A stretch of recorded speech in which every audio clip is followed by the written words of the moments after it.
Leave the takeaway menu alone.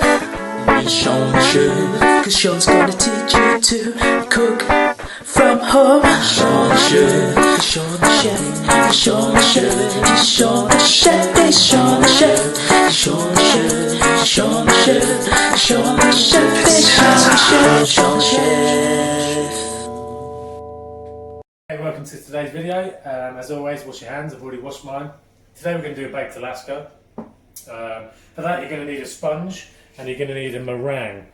So in total I've got 3 eggs. In here I've got 2 yolks and 1 whole egg. This is for the sponge. 100 grams of flour, 100 grams of sugar. I've got some lemon curd because I'm going to do lemon meringue baked Alaska. Then I've got 2 egg whites and 100 grams of sugar for the meringue, which is going to go in this bowl. I've got some vanilla ice cream. So to start with, we're going to get on with the sponge. So you're going to need a cake mould. It'd be better with a square, longer one, but I don't have one, so I'm going to use this. So to start with, what you want to do is put your eggs, same as the fondant, eggs and sugar into here and whisk like crazy until that doubles up in size, same as the fondant. And when that's done, we'll add the flour. So we've been whisking this up now, and again we're at that stage which is called ribbon stage, where it leaves a nice little trail and gently sinks in. So from there, I mean, this is called a pound cake or a genoise sponge. In the restaurant we call it pound cake because we do a pound of flour, a pound of sugar and 1 pint of eggs, and that's what we call a pound cake. You want to sieve your flour into there, but my sieve's not very good, so I need a new one. And then gently fold that through. Gently fold it through like that, so you don't lose any air out of that whipped up egg white. And that is how quick and simple that is to make. I mean, if you want to do an easier way, I bought one of these. Put one of these bad boys, and you could do with that. You just cut a nice thick sort of slice, and you sit your ice cream on there. So I bought that just to show you how easy it could be. So you don't have to go around with all this, but I'm just showing you this way because it's the right way to do it.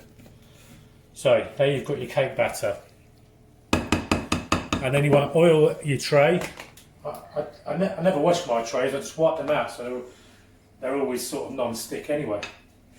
Stick that in there. It doesn't matter how thick this comes out because we can half it if we need to when it comes out, but stick that all in there, get it all out. Just like that. Spread it all around. It doesn't look thick now, but it will be. It'll puff up. Spread it all out nice and evenly. Just like that. And then whack that in the oven, 180 for about 12 minutes. So while our sponge is cooking in the oven, we're going to get on with our meringue. For the meringue, stick your egg whites in. Now this takes, if you've got an electric whisk, then please use it, because just from doing that one I'm tired. So now I've got to dig into this one. So what you've got to do with this one is whip the egg whites out like this.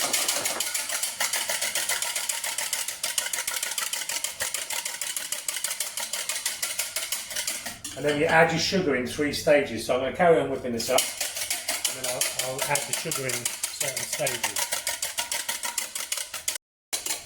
So as you can see, I haven't added any sugar yet. That meringue looks like it's ready, but it's not. But you want to get your meringue to that stage before you start adding the sugar. And then we'll add 1/3 of sugar. This is the first lot of sugar, and as you can see, it's turned to a silky shiny colour. Now I'm going to go in with the second lot of sugar. Okay, so this is after the second set of sugar. As you can see, it's starting to cling to the thing, to the whisk. In with your last lot of sugar. Believe me, this takes a lot of effort, so use an electric whisk. So as you can see, the meringue is now ready. And the way to tell if it's ready is, 1, to pick it up and see if it's sort of nice and wobbly like this, or 2, you just rub it between your fingers, and if you can still feel grains of sugar, then keep whipping it. I can still feel a bit of mine, but unfortunately I've used That's the sugar. I mean, to show you how good it is, if you can do that, or that, then it's ready. So my sponge has actually had about 12 to 15 minutes on about 180. So I'll take that out. The way to check it, the way to check your sponge, just use a toothpick or just a knife and just stick your knife in. And if it comes out clean like that, then it's ready. Now you want to let that cool down for a good, as long as possible, because you can't put cold ice cream on hot sponge. So let that cool down. So my sponge has cooled down, and what I've done is just cut some circles out. Mine's quite thick. I quite like it quite thick, but you could cut a knife down the middle there to make it thinner if you wanted to, and then you can get 4. So I mean, I've got that left. I've got this left, so I could get another 2 off that. So if you could get 8 from that, from the sponge. So from there, what you want to do, you can do jam, strawberry, raspberry, whatever you want. You could use sorbets in here. So you could do, you know, like a chocolate sponge with a cherry sorbet, or but we're doing lemon meringue. So what I'm going to do is take some of this lovely lemon curd, and I'm going to spread that nice and thickly over each one, just like that. Don't be shy, get it all over.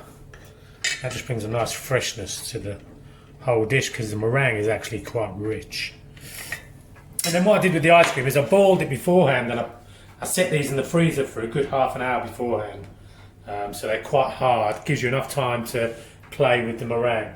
So what you want to do is set a ball in each centre like that. Get it as central as possible. And I don't have a piping bag, I wish I did, believe me, but I don't. So I'm going to use a palette knife, and I'm literally just going to dollop on the meringue over the top. Let it all drip down. Just like that, and then just work it around the best you can. You don't want to put too much on because it will be too sickly otherwise. But just work it all around. Make sure the ice cream is totally covered in meringue, so it's like the ice cream's wearing a jacket. Otherwise it will melt. And now, there you go, there's one done there. Just use your palette knife to work the meringue around. And you can do little stipples if you want, you know, just stick your meringue, stick your knife in a bit like that. Have little stipples all over it.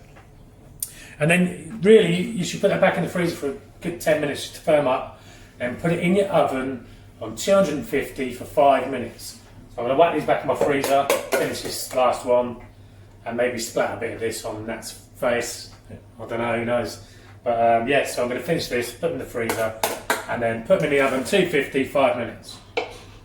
Okay, so my Alaskas have been in the oven on 250 for 5 minutes, and about to take them out. Oh, caught the top of that one. I mean, if I had a blowtorch, I would blowtorch it, but I don't have one, so you could grill it also, but I just find it's best just to go in the oven.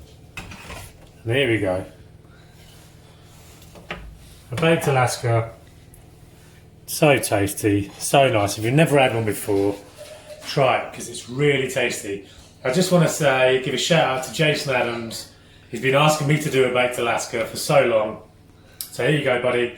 Also, thanks for the new jingle. Hope you guys like the new jingle. Ciao for now.